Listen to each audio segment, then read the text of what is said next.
বারে বারে ঘুঘু তুমি খেয়ে যাও ধান, এইবারে ঘুঘু তোমার বধিব পরাণ। আমি তো বিএনপির সঙ্গে মিশি না, ওরা তো এই দেশে থাকার মতোই না, বঙ্গোপসাগরে ফালাই দিতে পারলে আর একটু ভালো হইতো। রাজনীতির বাইরে কথা বলতে পারি না বলে তো প্রেমও করতে পারি নাই। হাসিনা বলছিল না ঘরে ঘরে চাকরি দিব, ঘরে ঘরে বেকার দিয়েছে। ঘরে ঘরে শুধু বেকারই দেয় নাই, ঘরে ঘরে মামলাও দিয়েছে। বলতে চাই নাই, আসলে হয়েছে কি, ঢেকি স্বর্গে গেলেও ধান ভানে।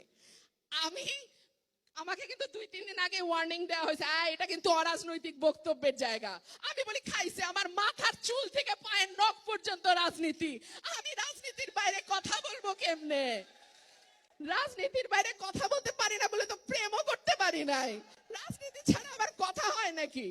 যাই হোক, তো কি বলতেছিলাম, ঘরে ঘরে দিছে মামলা।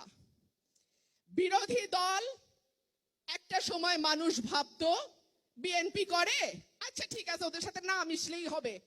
আমি দাওয়াত দিলে আত্মীয়রা আসে না, প্রমোশন আটকায় যাবে, ব্যবসা বন্ধ হয়ে যাবে, আরো কি কি কি কি জানি সমস্যা হবে, আসে না। আমি বলে আচ্ছা থাক, আমার টাকা বাঁচলো, খাওয়াইতে লাগলো না, ভালো কথা, সম্পর্ক রাখে না।